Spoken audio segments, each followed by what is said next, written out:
Olá pessoal, tudo bem? Estou aqui tentando fixar o nosso tema.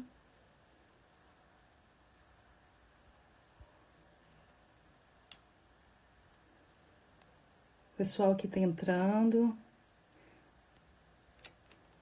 muito obrigada a todos. Estou aqui, como que está o som? Quem está entrando, se puder dar o feedback para mim, se todos estão me escutando bem.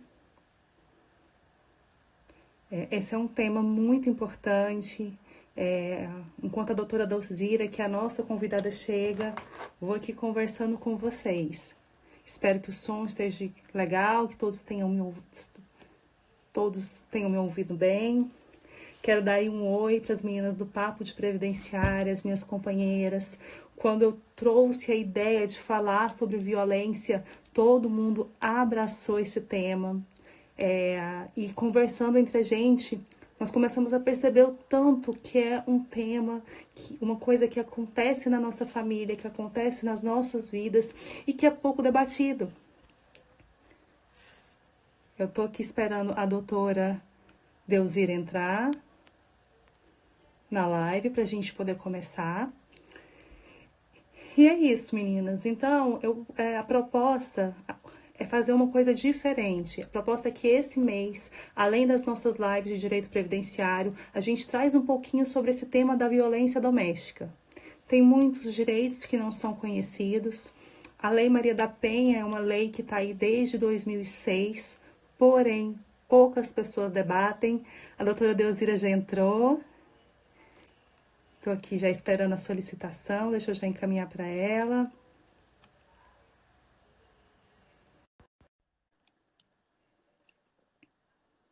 Esse é um horário novo para as nossas lives, normalmente nós estamos acostumados a fazer aí no meio da tarde. Até... Olá, doutora, tudo Oi, bem? graças a Deus, tudo bem. E Boa você? noite. Olha, pessoal, é sempre uma alegria conversar e fazer lives aqui no Papo de Previdenciário. E ele proporcionou eu conversar com pessoas que são muito importantes na minha vida. E a doutora Dalzira é uma delas. Foi a pessoa, assim, que é minha madrinha na OAB, ela que começou, que me deu as primeiras oportunidades. É uma pessoa que eu admiro muito, que está ali no meu coração. E quando a gente lançou a ideia desse tema, de falar de um tema tão delicado e tão importante, foi o primeiro nome. Eu falei, não, vou abrir esse mês com a doutora Dalzira falando sobre isso. E hoje eu vou fazer diferente, doutora. Em vez de eu apresentar, eu vou abrir a palavra para você se apresentar para o pessoal. Quem não conhece ainda. É Nossa, difícil, mas quem ainda não conhece. é verdade. É diferente, né, Maite? Mas assim, eu sou Dalzira Menezes, sou advogada, previdenciarista, tenho o maior orgulho de trabalhar na área previdenciária, gosto demais. Comecei a trabalhar na área previdenciária em 2001 e foi por causa de um serviço voluntário. Eu descobri o quanto que as pessoas precisavam de ajuda e eu comecei a prestar esse tipo de ajuda, descobri o direito previdenciário, amei. Logo em seguida veio a criação dos juizados especiais federais e comecei a trabalhar e não parei mais. Então, sou advogada previdenciarista, hoje sou secretária-geral adjunta da OAB Goiás, um trabalho também voluntário que me dá muito prazer, muito trabalho, mas muito prazer. Como função de secretária, eu também tenho a corregedoria e a presidência da segunda Câmara da OAB. Tenho o prazer de fazer parte da Comissão Nacional de Direito Previdenciário, que é uma comissão muito importante que dá apoio para todas as nossas demandas aqui a nível nacional. Sou coordenadora do IBDP, minha grande paixão também, um instituto que ajuda de todo modo a advocacia previdenciária. Inclusive agora, hoje tem uma live maravilhosa, ontem teve uma sobre o novo decreto, né, as alterações. E também, ultimamente, como tem poucas atividades, ainda peguei a coordenação do Observatório de Candidaturas Femininas no Estado de Goiás. Que Então, aí essa sou eu, a Delvira. pensa, pessoal, tá vendo? Olha aí, olha que mulher maravilhosa para a gente estar conversando e estar iniciando essas lives especiais. Doutora, muito obrigada por ter aceitado, muito obrigada por estar falando com a gente desse tema. E eu queria começar abordando a questão da violência doméstica, né? É um tema que todo mundo já passou, conhece alguém, e mesmo assim ele ainda é um tabu. Não é verdade? A gente não vê conversando tanto. Às vezes o pessoal fala, ai, é mimimi, ai, é feminismo. Não é questão de ser feminismo ou não. É questão que é uma realidade, uma dura realidade. Isso é verdade. Só Então, um minutinho, Maite. Tô tentando mexer. É porque eu pus uns dados aqui e eu não posso ficar sem eles. Eu só enxergo eles de óculos, né? Mas eu não quero ficar de óculos, porque eu ando vendo as lives. Estou me achando muito feia de óculos. Então, eu não vou nem conseguir ler o nome das pessoas que estão entrando. Mas eu já quero agradecer a presença de todos que estão aqui, porque esse assunto é de extrema importância. Nós, às vezes, pensamos que a violência não atinge a todos, mas é um tema que é muito importante debater. Ele é um tabu. E aí, no caso, para a gente começar a falar da violência doméstica, eu acho que é importantíssimo a gente falar sobre a Lei Maria da Penha. O que é a Lei Maria da Penha? Porque a gente sempre fala a Lei Maria da Penha, Lei Maria da Penha. Então, a Lei Maria da Penha, ela surgiu a partir de uma história real de dor e violação legal. Ela veio se opor especialmente à Lei dos Juizados, a Lei 9.099, de 95, que tratava das agressões cujas penas, trata, né? Que trata das agressões cujas penas não são superiores a 1 ano, como infração penal de menor potencial ofensivo. E ensejava em todos esses casos transação penal, ou seja, pagava-se uma pena básica. E isso gerava banalização da violência e tornava cada vez crescente a impunidade e o risco a todas as mulheres, porque sofria uma violência, fazia um TCO, chegava lá, fazia uma audiência e se falava, olha, vai pagar uma cesta básica. O agressor ficava tranquilo, não tinha problema. E isso não resolvia, ao contrário, tornava ainda mais tensa a relação daquelas que decidiam denunciar, porque elas eram obrigadas a enfrentar o agressor ali naquele momento, voltava para casa, continuava convivendo. E isso aumentava cada vez mais a gravidade e o ciclo da violência. Então, antes da entrada da Lei Maria da Penha, as mulheres que procuravam os órgãos de proteção não buscavam lutar contra a violência sofrida, mas elas só queriam recuperar a harmonia familiar e o retorno à casa. é, Poucas mulheres queriam, sim, ser protegidas. é uma situação muito complicada, né, doutora? Nossa sociedade ela é muito patriarcal. Então, são conceitos que são passados para a gente, até mesmo inconscientemente. Eu acho que isso É, chama muita atenção e por isso essa dificuldade do diálogo. e assim, esse pensamento, ele crescia e a violência também. Ocorria em todas as famílias, classe baixas, as piores, né, repletas de problemas socioeconômicos, com a presença corriqueira do alcoolismo. Era preciso que tivesse uma lei específica para mudar essa violência e passasse a reconhecer a violência como uma violação de direitos humanos. E essa percepção, embora já existisse, o feminismo estava aí lutando, o grupo de mulheres, mas ela só mudou quando um homem colombiano, naturalizado no Brasil, professor universitário, professor de economia, classe média alta, branco. Então, assim, aquela pessoa que ninguém poderia imaginar que cometia violência, né? Então, ele tentou por 2 vezes matar a mulher dele. Nesse momento, a Maria da Penha Fernandes, que é uma farmacêutica também, de uma classe boa, né, pós-graduada, denunciou o crime praticado contra ela. Mas ela teve que esperar 19 anos e meio para ver o agressor condenado. A morosidade e a impunidade da justiça brasileira fizeram com que Maria da Penha ajuizasse uma ação contra o Brasil na Comissão Interamericana de Direitos Humanos, acarretando na decisão final que o Brasil fosse condenado, né, omisso e negligente em relação ao combate à violência doméstica. Foi publicado um relatório condenando o Brasil pela dilação injustificada e a tramitação negligente. Então, não se cuidava das mulheres. Não, e como nós somos latinos, os latinos são muito também patriarcais, é até doído você imaginar que precisou ir lá na Corte Interamericana para o Brasil se manifestar na forma da lei, para ele ter essa proteção à mulher. E os índices de violência, eles só aumentam, não é verdade? E mesmo com a publicação da lei em 2006, que todo mundo pensou que ia trazer igualdade entre homens e mulheres, né, gerando decisões mais favoráveis, nada. Ficou uma discussão sobre a constitucionalidade ou inconstitucionalidade dessa lei, que só foi decidida em 2012. E quando foi definido que a Lei Maria da Penha era exclusivamente para destinação e proteção das mulheres em situação de violência doméstica e familiar. Então, a partir daí, a Lei Maria da Penha começou mesmo a fazer efeito. Mas não adianta só a gente ter uma lei, né? É importante que a gente tenha lei e que tenha políticas voltadas para essa proteção. Só a lei no papel não vai resolver a violência. Não, e a lei, uma lei aí que a gente tem ela de 2006, em 2012, ela começou a vigorar, vamos dizer assim, né? A vigência dela começou a ser mais forte por causa dessa discussão da constitucionalidade, e muita gente não conhece os artigos. Eu vou confessar para a doutora que eu estudando sobre o tema, eu descobri uma outra realidade que eu me encantei. Fiquei horas e horas estudando, buscando dados, e eu pensei aqui, mas quantas mulheres que não sabem dos seus direitos? Quantas mulheres que não sabem que está tendo aí um respaldo e que é interessante? Eu trouxe aqui um dado sobre violência doméstica. No dia 26 de maio, a ONU lançou uma campanha no Brasil, quer dizer, Lar Seguro, e trouxe um estudo onde que uma a cada 3 mulheres sofrem algum tipo de violência por minuto.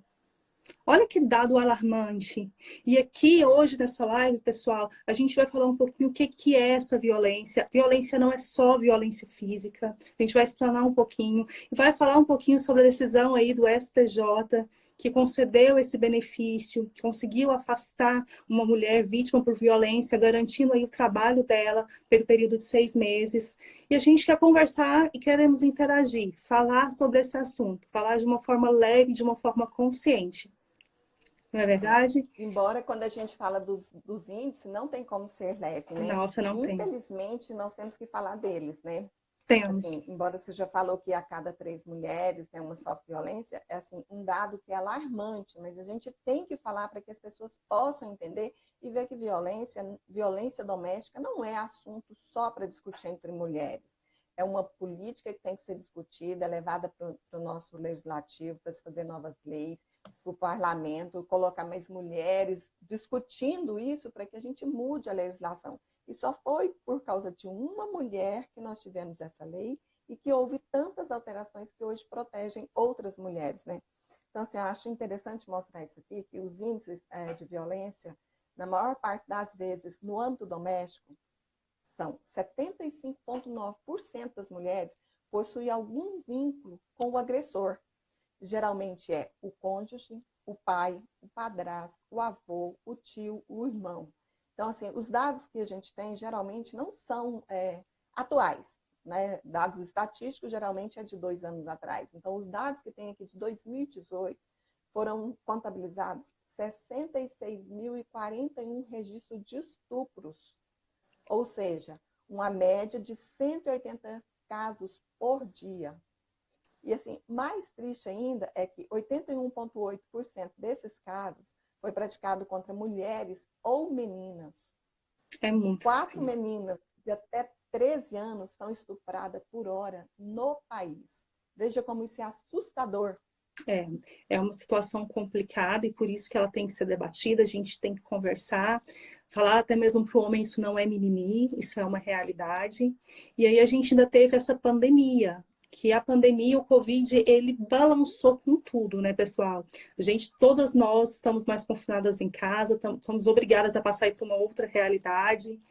E a gente teve uma situação que alarmou todo mundo, que foi a gente viu que aumentou-se a violência, porque as denúncias e os casos de prisão em flagrante deu um pulo, mas em compensação não tinha mais o boletim de ocorrência, porque a vítima estava do lado do agressor, porque a vítima não conseguia sair. Então, eu acho que isso também fez a sociedade dar uma olhada no que está acontecendo com aquela família. Não é verdade? É, E aí eu, porque que a gente está falando assim, mas está todo mundo em casa. Tá, mas esse é o perigo. O agressor geralmente está em casa. É muito complicado. Eu trouxe aqui também, só mesmo para poder falar um pouquinho mais sobre o assunto, que cresceu em 40% em relação ao mesmo mês de 2019. Em compensação, houve a queda da denúncia. Isso aí é muito preocupante. Aqui em Goiás, a Coordenadoria Estadual da Mulher em Situação de Violência Doméstica do Tribunal de Justiça de Goiás falou que houve uma diminuição de 33% dos processos autuados de medida protetiva de urgência. Uma diferença significativa, ainda mais no interior. No interior foi para 38%. Então, é complicado, né, doutora? Está em casa sendo vítima de violência, sem poder sair, sem poder denunciar, complica muito mais. Não dá para sair, né? Hoje muitas mulheres não conseguem sair de casa, não conseguem pedir socorro. E é interessante a gente falar que não existe um perfil para a vítima. A gente tem, às vezes, aquela questão na nossa cabeça, a gente está falando ali de uma classe baixa. Não, isso aí é um preconceito que infelizmente, vai se passando. Não existe nenhum perfil. Tem um outro dado que fala que 80% das mulheres agredidas têm de 16 a 39 anos. Ou seja, está na sua idade produtiva. Tem alguns estudos que mostram sempre que o perfil da mulher brasileira mais vulnerável à violência doméstica é a mulher de baixa renda, baixa escolaridade, com idade entre os 20 e 29, a mais agredida, e geralmente com cor da pele negra. Mas isso a gente sabe que não é real, né? O que acontece é que as mulheres que têm um nível um pouco maior de escolaridade, de renda, elas se sentem, às vezes, até mais pressionadas, né? Pelo constrangimento social que uma denúncia, que uma agressão, uma violência a essa mulher leva, o preconceito que a sociedade vai ter com a vítima, porque ela é vítima, mas ela acaba sendo, tornando, no lugar de ser protegida, ela acaba virando a culpada pela violência. Então, na maioria das vezes, as mulheres que têm um grau de escolaridade ou que têm uma receita melhor, uma renda melhor, elas evitam de fazer essa denúncia.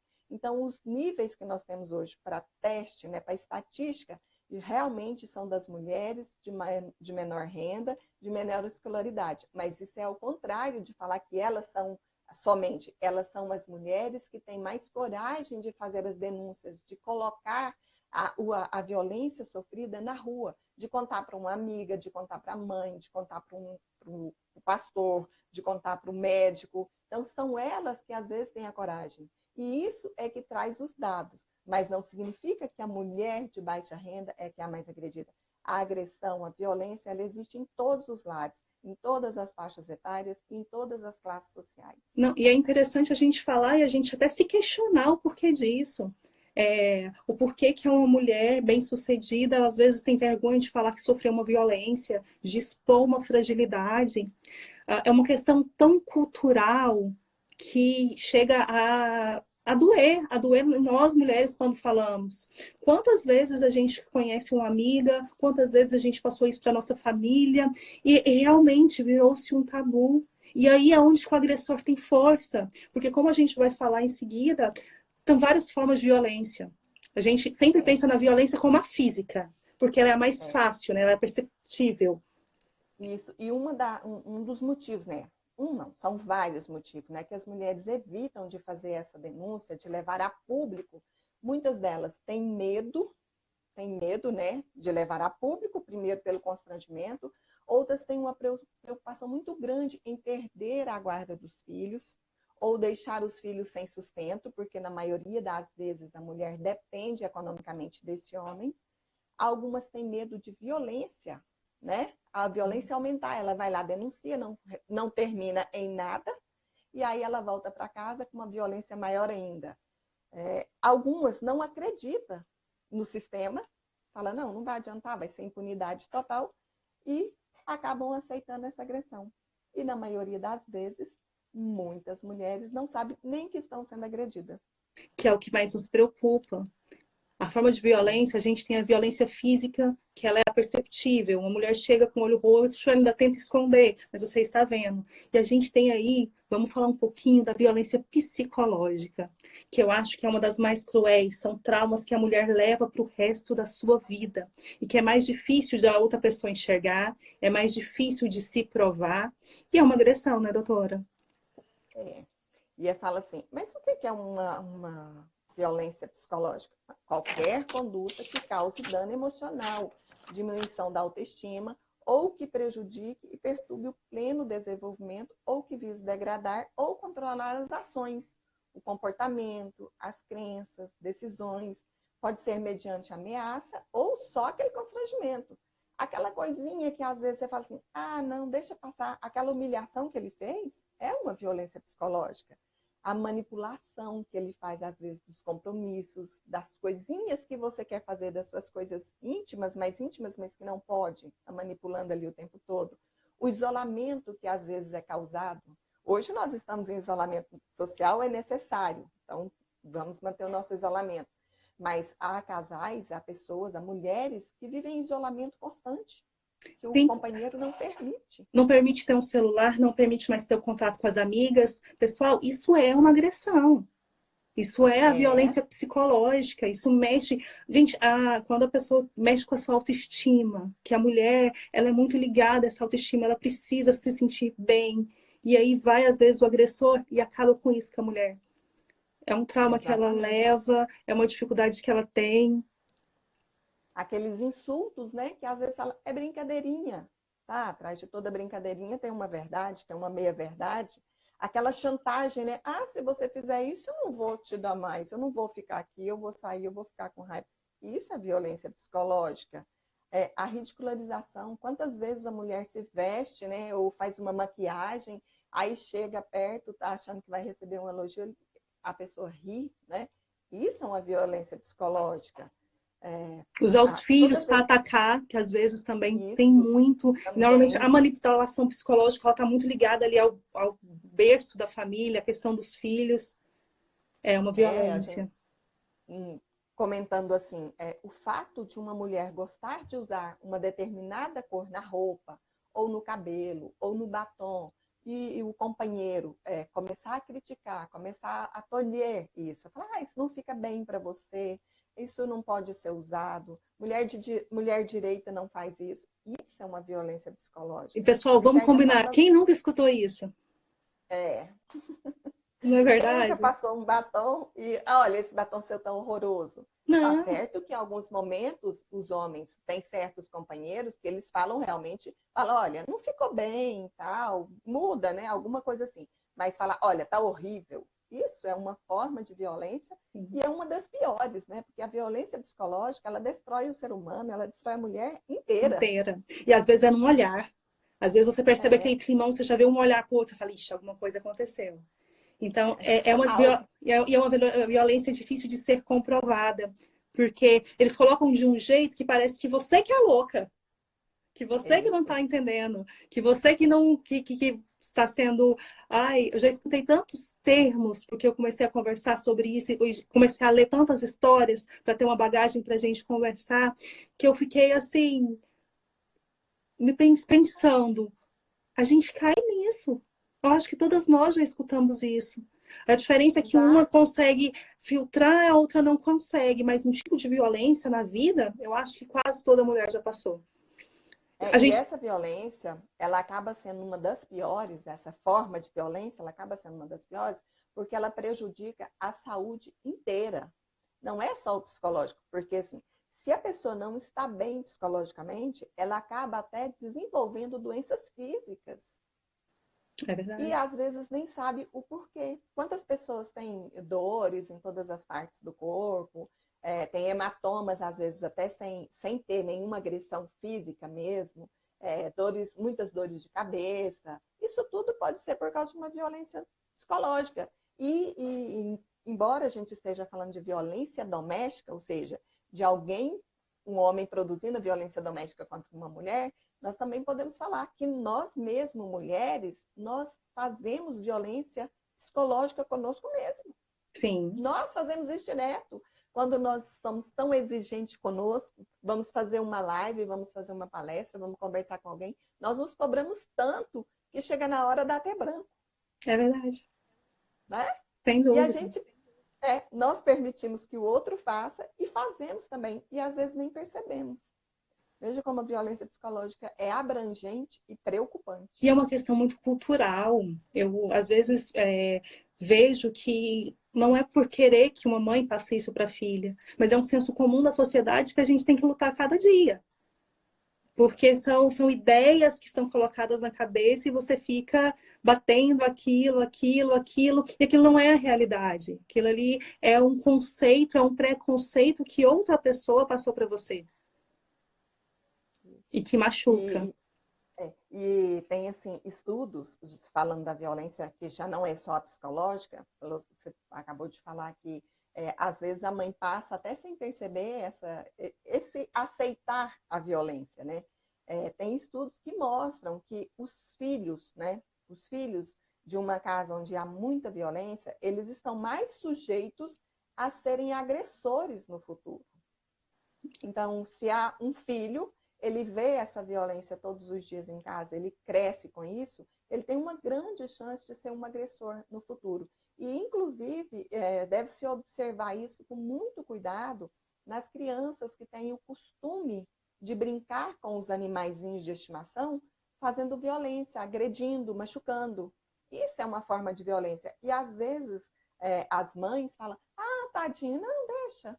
Não pode. Fez uma violência com um animalzinho, tem que corrigir, tem que mostrar que não é permitido fazer violência com nenhum ser vivo.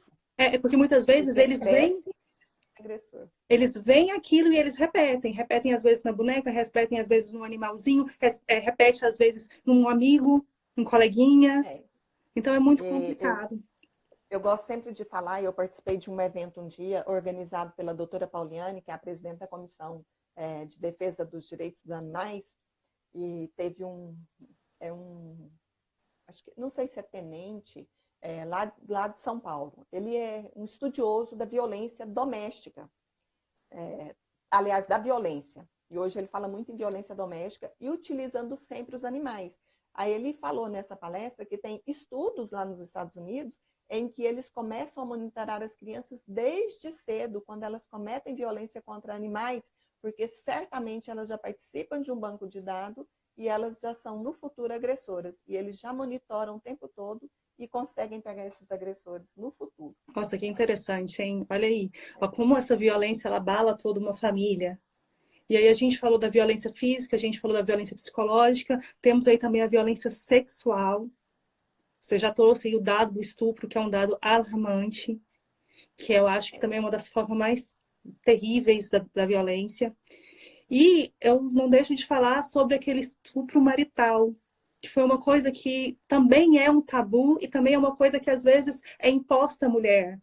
Olha, seu marido, aquela frase, até me dói o coração, fala assim, se não estiver em casa, vai buscar lá fora. Então, se ele quiser, você tem que fazer o ato sexual. Você não tem que fazer, você faz quando você quer. Isso é um tabu ainda na sociedade, e é uma coisa daquele senso comum que a gente estava conversando um pouquinho mais cedo, que a gente tem que falar também sobre isso. Tem. A violência sexual, ela existe, né? E ela é qualquer conduta que constranja a presenciar, a manter ou participar de relação sexual não desejada. Então, intimidou, ameaçou, coagiu, usou força, é violência sexual. Não importa quem seja. A doutora Maitê falou, o marido não quer fazer sexo, a mulher não quer, tem que respeitar. Não é porque é casado que tem que fazer sexo toda hora. É violência sexual e isso traz muito constrangimento, muita dor, muita revolta e até a destruição de vários lares. Isso mesmo. Quero só parar aqui um pouquinho, agradecer a todo mundo que está entrando, que está participando. A doutora Valentina, ela entrou. Muito obrigada, doutora, por estar aqui. Quero agradecer a minha mãe, meus pais estão na live. Primeira live que eles assistem minha. Muito obrigada. Eu tenho que falar com eles, né? E muito obrigada a todas que falam sobre isso, porque é um tema que todo mundo sente, mas que pouca gente gosta de falar. Por isso que ele é um tema tão difícil. E é importante, assim, a gente sempre agradecer, igual você falou, tem que falar da minha mãe e do meu pai. Minha mãe está me assistindo, o Jair está me assistindo, né? Minha família lá em Santa Helena. Agradecer a Valentina, que é uma mulher que defende muito as mulheres, né? Parabéns para a Valentina pelo seu trabalho. E assim, Doutora a gente Divina, do tem... TED, minha Ô, companheira, minha Divina, ela disse que vice-presidenta. viria. A Maurinha deve estar por aí. E a gente tem que valorizar a nossa família, porque é uma família estruturada, uma família que nos dá base para que a gente viva bem.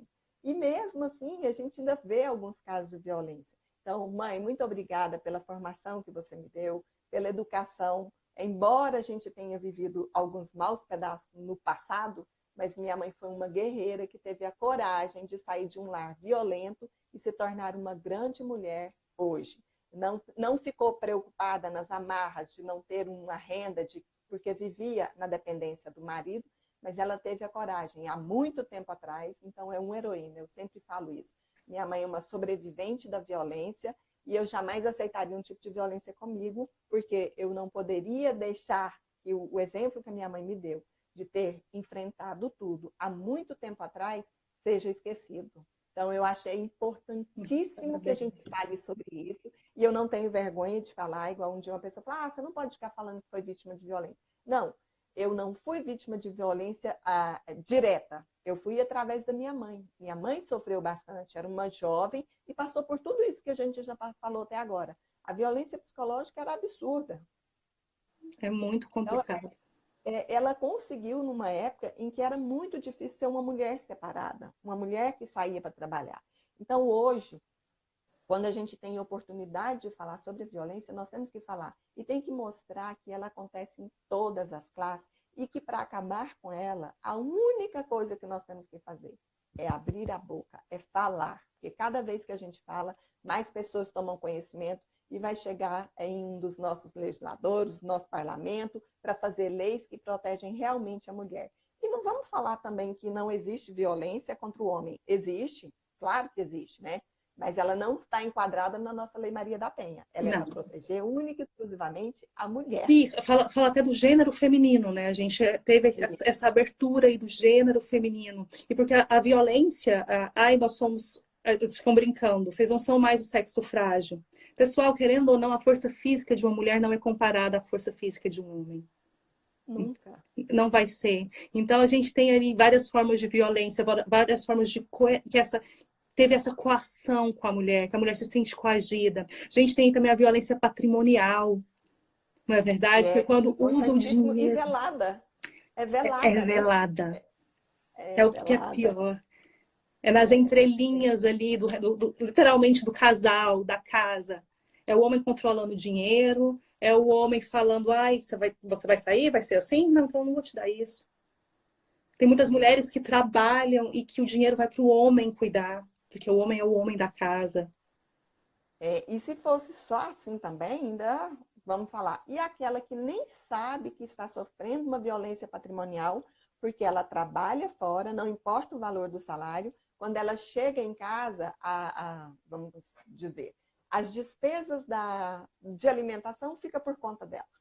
Todas as despesas de alimentação. Ou então, a manutenção da filhinha, né, da sua filhinha, aqueles bibelôs que você quer comprar para sua filhinha, fica com você. Aí ela gasta todo o dinheiro com isso, não sobra nada para ela investir em si. Nela mesma. Então, é uma violência patrimonial, porque toda a conduta que configurar retenção, subtração, destruição parcial ou total do instrumento de trabalho, da receita, da remuneração dessa mulher, é violência patrimonial. E também é uma coisa que a gente não escuta muito falar. É uma coisa tão velada que, igual você viu, a mulher tem uma dificuldade de visualizar isso, de visualizar que ele está num relacionamento abusivo. Tem muitas pessoas que não gostam nem daquele termo, conta conjunta, né? Eu não gosto de ter conta conjunta para o meu marido não ficar regulando os meus gastos. Tá? A conta conjunta é uma boa, se o casal conseguir trabalhar perfeitamente, se tiver uma sintonia entre eles. Mas a conta conjunta geralmente é Dá uma problema. forma de violência patrimonial, porque está verdade. sempre verificando, inclusive, né, o cartão adicional do cartão de crédito, né? Eu vou te dar um cartão adicional. Tá? É lindo, nossa, é maravilhoso ganhar um cartão adicional. Só que todo mês, na hora que recebe a fatura vai para quem? O titular. O titular vem e fala assim: o que foi isso que você comprou aqui? É verdade. E é muito Então, complicado. E aí a gente é uma. e atrelado a isso, a gente tem a quinta violência, que é a moral, que é quando a pessoa começa a falar da injúria, a falar calúnia, a falar que você está traindo e vira aquela pessoa psicopata porque ela está me traindo, ela está isso. E essa violência moral também é uma violência difícil de ser provada e que está ali muito atrelado ao preconceito, não é verdade? Isso. É uma das mais difíceis de comprovar e de entender, De entender. né? Porque às vezes fala assim, não, eu devo ter dado motivo, eu devo ter dado causa para ele É, pensar é assim. interessante, parece que a mulher quer justificar ela passar por isso, ela quer tirar isso do agressor e fala, calma, você é a vítima. Sempre, sempre tem alguém querendo assumir a culpa, né? Em alguns casos a gente fala, sempre tem alguém procurando colocar a culpa no outro, mas no caso da violência, a mulher ela quase sempre assume, ela puxa essa culpa para si. Ah, mas pode ser que eu que não entendi o que ele queria. Ah, eu vou mudar o meu modo de ser. E É, acaba sendo todos os dias repetindo a violência. e é muito complicado e por isso que é interessante nós conversarmos. Agora vou puxar um pouquinho aqui para a nossa decisão, que foi uma decisão inédita. Foi a primeira decisão que foi do STJ. Eu vou passar aqui o número, porque se alguém quiser depois ler essa decisão, a live vai ficar gravada e vocês podem pesquisar. É o recurso especial 1.757.775 de São Paulo. Ele é muito interessante porque está lá na Lei Maria da Penha, está lá no artigo, tudo muito claro. Uma das formas de proteção, uma das medidas protetivas é tirar essa mulher, afastar essa mulher do agressor e talvez, muitas vezes, do local de trabalho, garantir aí por até 6 meses esse vínculo trabalhista, não é verdade? E esse é um benefício que está lá na lei, mas eu vou ser bem sincera, estou estudando sobre ele a cada dia, estou descobrindo ele a cada dia, me preocupa algumas coisas, mas veio essa decisão, que foi uma decisão justa, eu acho que ela, aquela opinião de advogado, né? Sempre a gente tem que falar. Eu acho que ainda tem algumas lacunas legais que têm que ser preenchidas, mas que a gente viu acontecer, saiu só daquela lei morta. E por isso que as mulheres têm que entender que elas têm esse direito para começar a ir atrás, para cutucar. Não é verdade, doutora? Exatamente. A Lei Maria da Penha sofreu muitas alterações de 2006 até agora. E uma delas alterou o artigo 9º. Ele assegura à mulher vítima de violência doméstica o afastamento do trabalho por até 6 meses. Isso é maravilhoso. Aí, com base nisso, veio a decisão do STJ que garantiu a uma mulher que foi vítima de violência que ela possa ser retirada do lar, do trabalho, e ela mantenha o seu trabalho, o seu posto de trabalho. Mas essa decisão, ela, como nós falamos, para nós que somos advogadas, estamos trabalhando, é maravilhosa. Mas ela há pedacinhos nela que causam problemas, preocupações. Sim. Porque, mais uma vez, o judiciário, no seu ativismo, criou um benefício que ele não tem uma receita própria. Né?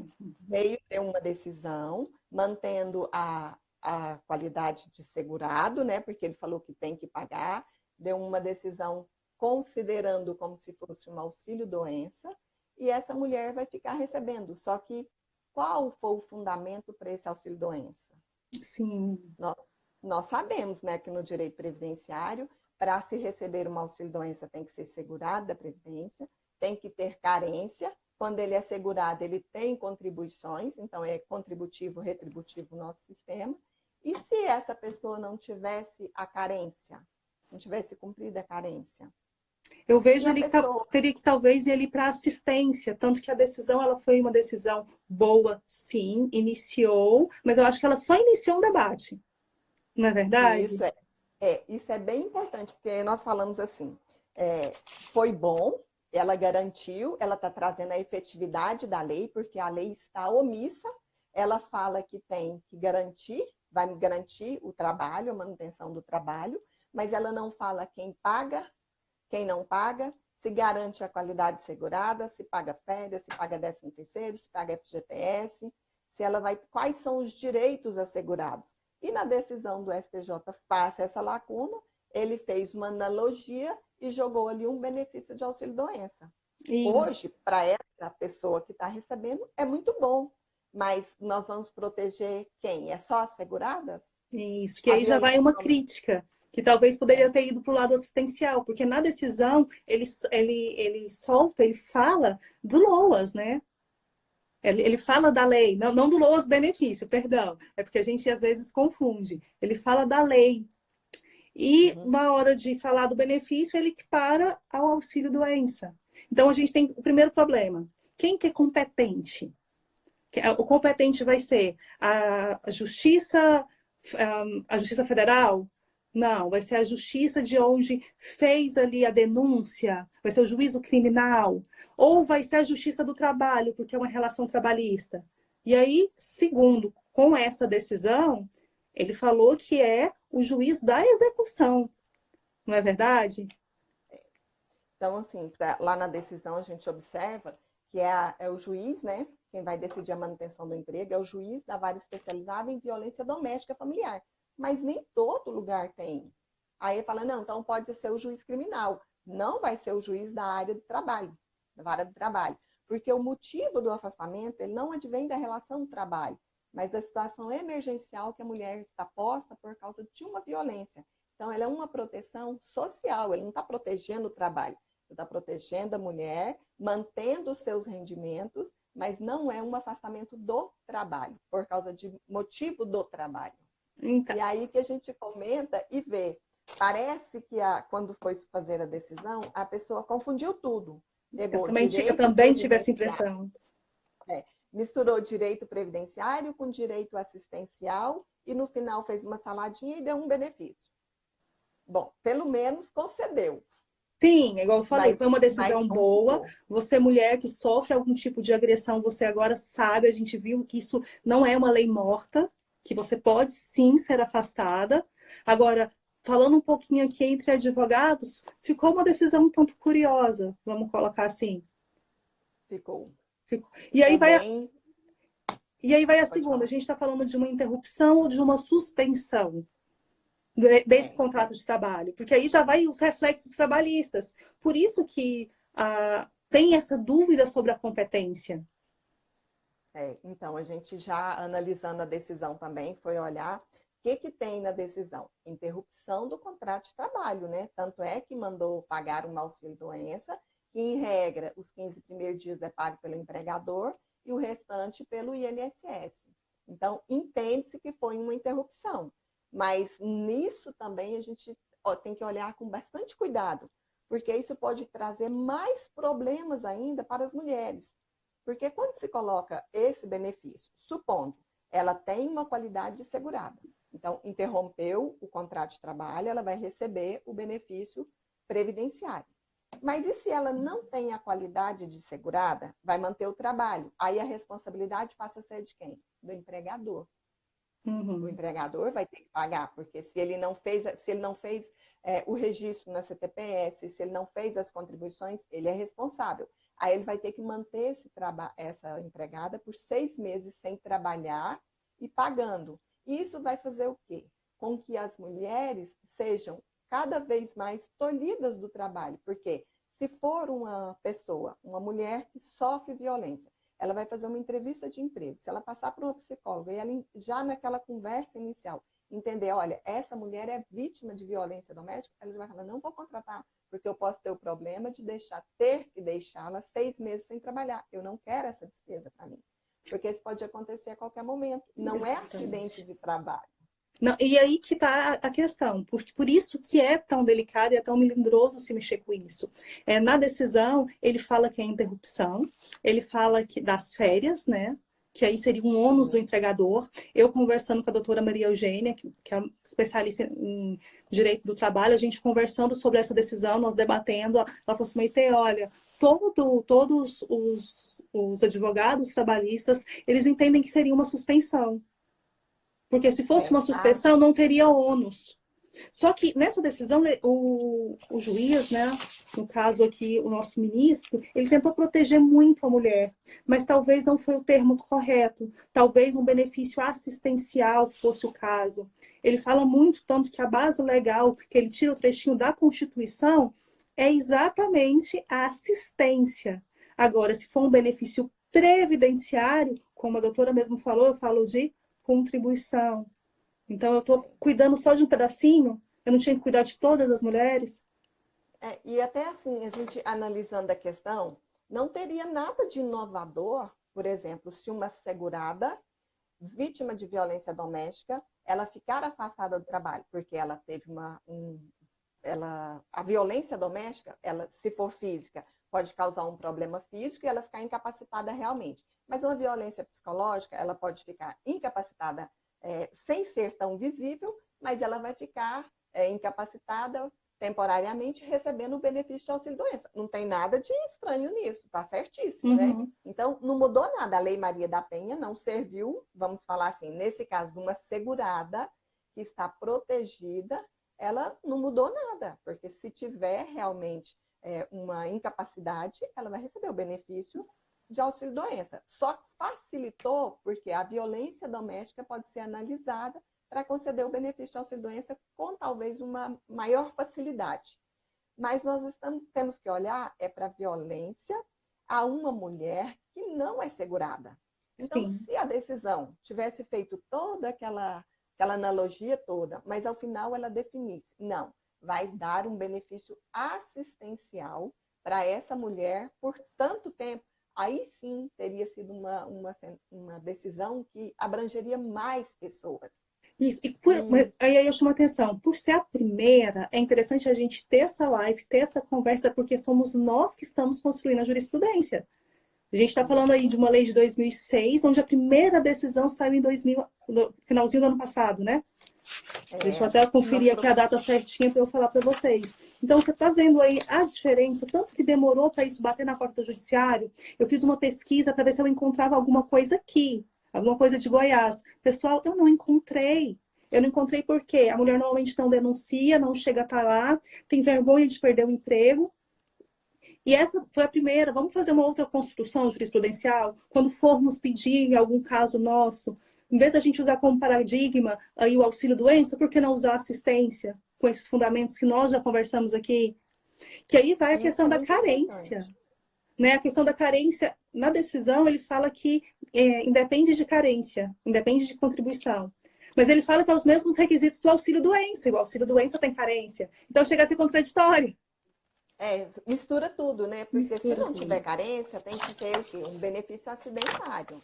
E no caso, o afastamento que a Lei Maria da Penha permite, que ela concede, é por causa da violência e não tem nada a ver com o trabalho. Ela garante a manutenção do emprego, que é fantástico, porque a mulher precisa se manter empregada, segurada e tendo a sua renda, mas não pode misturar. Então, a partir do momento que ele fala que tem carência, né? Não tem carência. Ele falou de um benefício assistenciário que está totalmente desvinculado da realidade. E o Exatamente. que a gente vê sempre estudando, tem vários projetos de leis apresentados que falam da criação, instituição de benefício, né, de benefício assistencial para as mulheres vítimas de violência.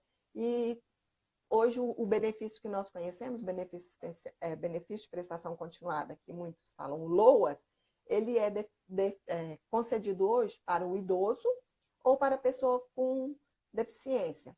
Mas nós sabemos que esse é o benefício assistencial. Mas para a mulher, igual a gente fala, poderia ser um benefício assistencial. Até a gente fala errado, né? Deveria ser um benefício eventual. Sim. Né? Ele seria Igual pela assistência, mas eventualidade, exatamente.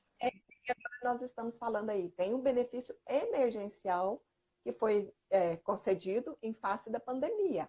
É nos mesmos termos, nós teríamos um benefício para ser concedido de forma eventual para as mulheres vítimas de violência. Esse benefício poderia ser concedido por 6 meses, poderia ser por 3, isso a definir. E Uhum. valores. Então, tem alguns projetos que estão tramitando, eles falam de pagamento de R$ 600 por 6 meses. Tem um projeto de lei lá de 2015, ele fala em pagar por 8 meses. Então, tem várias criações. Aí o que falta? Falta, talvez, essa construção que começou e com essa decisão, por isso que ela é importante, essa celeuma que ela trouxe, essa dificuldade de entender. É benefício assistencial, é benefício por incapacidade, é benefício acidentário, porque ele fez uma Isso, foi saladinha. meio que um liquidificador, jogou tudo ali e saiu. Mas dá para a gente entender hoje a necessidade de regulamentar isso, de mudar a legislação e trazer esse benefício de forma, um benefício eventual destinado às mulheres que sofrem violência doméstica. Exatamente. Então, não teria dificuldade de se aplicar esse benefício. E assim a gente tiraria também a responsabilidade do empregador de manter uma empregada que sofreu uma violência que ele não deu causa por 6 meses nos quadros, que não é fácil, a gente sabe disso. E talvez também a gente conseguisse manter mais postos de trabalho para as mulheres. Porque esses afastamentos também, se eles não tiverem respaldo, se for uma licença não remunerada, a mulher perde sua qualidade segurada, perde todos os seus direitos. Não, como ela vai sobreviver? É muito complicado. Então, não adianta dar se não tiver o fundamento legal. É uma decisão concedeu, mas quantas dessas nós vamos conseguir? Uhum. E aí cabe a nós, advogados, eu sempre falo esse papel que o advogado tem cada vez mais de fazer diferente. Isso, já de tão estudar, difícil, né? já é tão difícil para a vítima chegar em você, contar, expor a sua vida. Então, quando você tiver isso nas suas mãos, faça diferente. Vamos fundamentar, vamos estudar. Porque essa questão do ônus é muito complicado para o empresário também. Não comparando com a dor da vítima jamais, mas a gente tem que analisar a sociedade como um todo, para essa medida ser efetiva, para ela realmente proteger. E nós temos que observar, assim, direitos, todos os direitos que vamos falar que o empregado, que uma mulher, que o ser humano tenha, são poucos. Nós sempre queremos mais, né? Nós sempre queremos ter mais direitos, mas a gente tem que analisar os dois lados, são direitos e deveres. Para que eu tenha direito, alguém tem que ter dever. Exatamente. Então, não dá para conceder direitos sem ter deveres do outro lado. Tem que ter uma contraprestação. No caso da Previdência, há contribuição, né? Então, isso. Tem que ter uma contribuição para gerar um benefício depois. E assim, isso é nós, né, os advogados, que vai levando isso, que vai construindo. A decisão foi boa? Foi. Mas nós vamos melhorar ela muito aí pra frente. Vamos trabalhar. Eu gostei porque ela humanizou mais. Ela viu que a violência doméstica é uma agressão aos direitos humanos. Ela tentou abraçar isso, trazer essa humanização realmente pela lacuna legal. Mas tem que ser uma construção. Foi a primeira. Temos que buscá-la ao judiciário, temos que ir atrás para trazer uma evolução, vamos dizer assim. E eu fico preocupada com decisões assim, com a possibilidade da mulher deixar de ser contratada. Porque não sei se você se lembra, não, acho que não. Acho que você está muito novinha. Quando se começou a história do salário maternidade, não que ele seja novo, ele existe há muito tempo, mas a realmente ter pagamento de salário maternidade, quando as mulheres começaram a ter registro em CTPS e ter direito a esse benefício, muitas empresas deixavam de contratar mulheres em período fértil para não ficar 4 meses sem a empregada. Olha aí. Imagina, era 4 meses para gerar, onde tinha gerado uma vida, e era só as mulheres que estavam em período fértil. Tinha empresas que chegavam a pedir exames comprovando que a mulher não podia mais ter filhos. Agora imagina, se isso foi por 4 meses, se tiver uma decisão dessa, onerando dessa forma o empregador, preocupa-me a quantidade de empregos que as mulheres vão deixar de ocupar. E uma mulher sem emprego, sem renda, com certeza, ela é mais favorável a ser uma vítima. Sim, porque a gente tem aí a utilização do dinheiro, do patrimônio, como uma forma coercitiva, né? A doutora Ana Carolina, nossa presidente da Comissão de Direito Previdenciário, ela falou que o que efetivamente o nosso Estado está construindo de políticas para esses autores de violência contra as mulheres. Precisamos tratar também esses autores para a construção de caminhos alternativos. Então, a gente está vendo que todo o Estado, toda a sociedade, ela tem que se unir. A mulher, ela tem que ser consciente, o advogado tem que ir atrás, tem que acreditar. É uma evolução, né, doutora? É uma É evolução. uma construção, é uma evolução. Mas para que isso aconteça, é aquilo que a gente sempre fala, é bater na mesma tecla. É preciso que as mulheres tenham coragem de denunciar, de mostrar a violência, porque é através dos números, dos índices e dos pedidos é que nós conseguimos fazer alterações na legislação, é modificar as políticas públicas para que essa violência ela seja erradicada. Né? Exatamente. Então, não precisamos de violência, já existe violência demais. Violência doméstica, não. E é importante a mulher se sentir segura. É É importante muito. ela ver em outra mulher, não uma pessoa que vai competir com ela, mas uma amiga que ela pode levantar a mão, que ela pode brigar, que ela pode contar. Não é Isso, brigando. Ela chamar para a briga, vamos colocar assim, melhor termo. isso. Doutora, a conversa está Aquela muito história de boa. que, aquela conversa lá de em briga de marido e mulher não se mete colher, mete sim, Mete, sim. né? Eu fico brincando que Mete. isso aí é um daqueles conscientes coletivos que foi passando de geração para geração e a gente escuta até hoje. Mas mete, sim, a colher. É importante, porque imagina quantas pessoas morreram, quantas mulheres morreram, perderam a vida porque não teve alguém para chamar ajuda ou para dar ajuda. Né? É evidente que você não vai colocar a sua vida em risco no caso de uma agressão violenta, mas você pode pedir Pode. ajuda especializada, não pode se calar. É Nem a verdade. vítima e nem os vizinhos que estão vendo, que estão ouvindo a violência, não podem se calar. E assim, a gente já está finalizando, a conversa está tão boa, passou tão rápido, Ah, que eu já estou aqui nossa. e eu gostei muito da nossa conversa. Falando para o pessoal que a gente está abrindo, a gente ainda vai mais conversar sobre esse tema, a gente quer trazer medidas protetivas. Nós temos aí pessoas também que vão, igual você, que ter essa reflexão ótima para a gente, trazer um pouquinho, falando de medida protetiva. Uma psicóloga vai falar das amarras psicológicas. Nós vamos ter a delegada que também vai trazer um pouco da realidade, dessa dificuldade da mulher. Então, doutora, vou deixar os minutos finais para você se despedir. Muito obrigada. Eu sabia que ia ser rico, não sabia que ia ser tão rico assim. Muito obrigada por essa Nossa, informação. nós nem conseguimos falar sobre a ação regressiva, né? Nossa, É ainda importante, é importante. Vamos finalizar né? falando dela? É assim, o INSS desde 2012, ele começou a fazer essas ações regressivas contra o agressor, né? Que causou uma morte, uma invalidez. E isso foi assim um momento especial, porque o INSS começou a trabalhar de forma a trazer de volta os prejuízos que o agressor dá para a sociedade. Porque quando se faz uma agressão que leva a um óbito, o INSS concede uma pensão por morte para os filhos.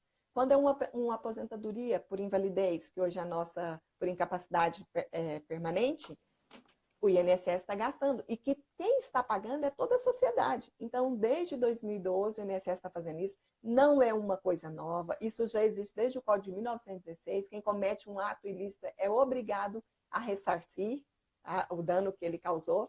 E aí está lá na nossa Lei 8.213, no artigo 120, mas a partir de 2012, o INSS fez um convênio com o Instituto Maria da Penha e começou a fazer essas ações. E é Excelente. importantíssimo, porque além de trazer o agressor para pagar o prejuízo que ele causou para a sociedade, para a vítima e para a sociedade, ele ainda está tendo ali um efeito pedagógico, porque o brasileiro geralmente só sente quando ele mexe no bolso. É verdade, Então, isso infelizmente é muito verdade. importante.